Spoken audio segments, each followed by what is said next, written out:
Easton Brewer, Cody DeMarmos lead them to green.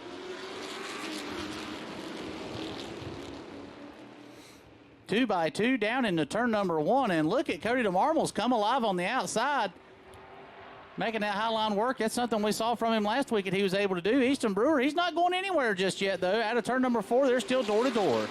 Down into turn one they go. Easton Brewer on the inside of Cody DeMarmos, who's pulling strong on the outside lane. Off of turn two onto the back straightaway. Easton Brewer has a run to the inside in turn three. They're still side by side for that P1 position as they come to complete lap number two.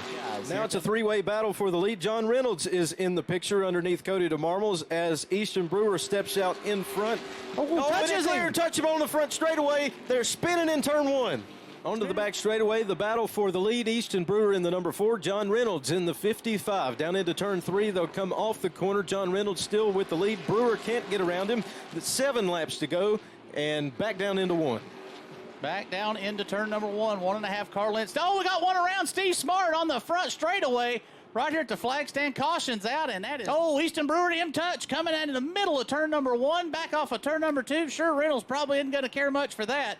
As they go back down to turn 3, Reynolds really loose right there beside the leader, and here comes DeMarmos on the inside. Still side by side up front, and Cody DeMarmos is in a position to take care of business if something goes wrong up front. Reynolds didn't like the contact from the 4, so he made the return. Now the 4 stretches out in front of the 55, and he'll regain the lead. Can the 55 get back underneath him? He will, side by side for the lead on the front straightaway. John Reynolds fighting with everything he has on the bottom side in that Reynolds Farm Chevrolet. Down the back straightaway, 2 Camaros bringing it down into turn number 3. Easton trying to make it happen on the inside. Both cars touch again coming out of 4. Contact off turn 4 and onto the front straightaway. John Reynolds edges out in front. Now Cody DeMarmos is underneath the 4 car. We saw these guys get into it just in the early matters of the race. Onto the back straightaway. Now John Reynolds steps out in front, and Cody DeMarmos is underneath Easton Brewer in turn 4. Not what Easton Brewer wanted to see. He wanted to try the crossover, but not able to do it while DeMarmos is down there. What are they going to do down in turn 1? He gives him the bumper.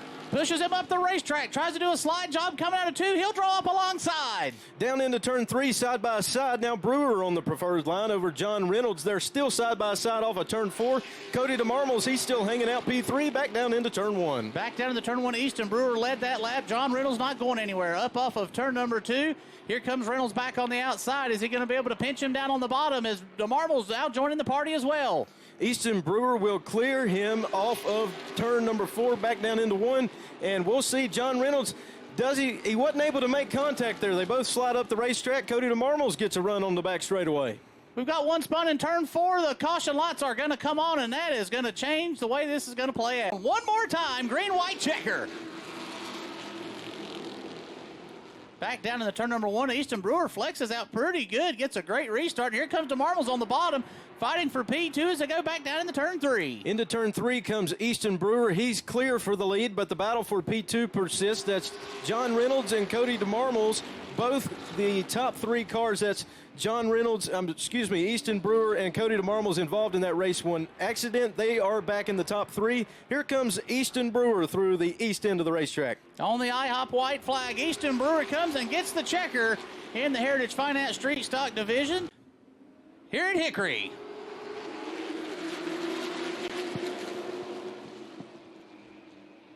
Zach Bruinger looks like he makes a nice weight on the inside as Aiden King looks like he may be struggling. Look at that other Leaf Hawk Toyota coming up into the mix there. That is the number 1 machine of Walter Jenkins. Jenkins maybe coming to crash the party here early in the going. Right. Yeah. Bruinger able to bring it back. Now they're still side by side as they cross the stripe, going back down to the turn 1. This is the battle for position number 1. Aiden King led the last lap. He edges out over Zach Bruinger down the back straightaway into turn 3 through the middle of the corner and off turn 4. Still side by side for the lead. Give the lap to Aiden King from Farmington, Missouri. Farmington, Missouri may be far from home, but it might not be far from victory lane tonight as King flexes out a little bit now, almost able to clear Bruinger as they go into turns 3 and 4, rolling through the western end of the raceway, down across the stripe, back down to turn number 1, and they're still side by side. Nobody can get a word in edgewise. On to the back straightaway they go. Aiden King now for the first time has cleared Zach Bruinger, and he is your new race leader. Coming up off of turn number 4, and he's there, they touched. He's going around King sideways. Oh my God, how did he save that thing? What a save by Aiden King, the young driver from Farmington. And we have Zach Bruinger as he makes his way. Oh, the number 1 off the pace. He's got a tire down. And he is riding the wall in turn 3.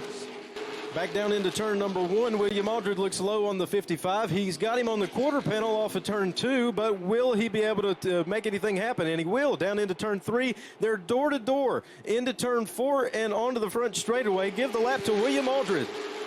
William Aldred looking for his first win here at Hickory Motor Speedway this season as he's now able to get out in front of the 55. 55 awfully loose.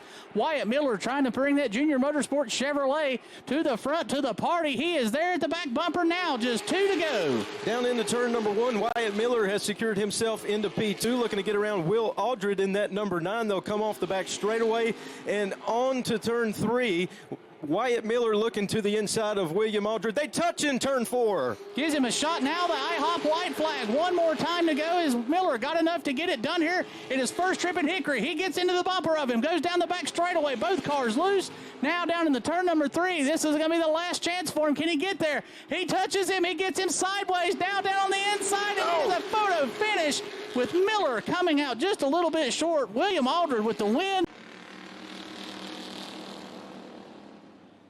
Steve Smart able to get on the loud pedal a little bit quicker, but man, look at that number 28 Kel Yarborough throwback on the outside. Look at the horsepower on that thing thundering down the backstretch. And we saw it from him last week, Kel, as he won the race with Steve Smart there behind him. Steve Smart's going to stretch out and gain his lead as they come onto the front straightaway down into turn 1. Steve Smart's going to lead the first lap, but Gary Ledbetter is going to be hard to stay out in front of for the remainder of this race. Steve Smart with his first win of the 25 season as he crosses the stripe. Through the Jeff Kincaid restart zone, and the green flag is in the air. We're underway at Hickory. Into turn 1, Thomas Bean with the advantage on the outside. Michael Bumgarner on the bottom. They're side by side into turn number 3. Bumgarner in that 97 on the preferred line. He'll come off turn 4 to lead lap number 1. From first to second. Michael Bumgarner will clear. And we've got a spin in turn number 2. Caution will be brought out onto the speedway. And Bean is just not one of those ones to do it. He gets into him, gets him sideways off of turn 2. Wow, he's able to gather it back up and continue. Harler will go around into turn 3. Will Thomas Bean return the favor? And he does. Hits him hard in turn number 4.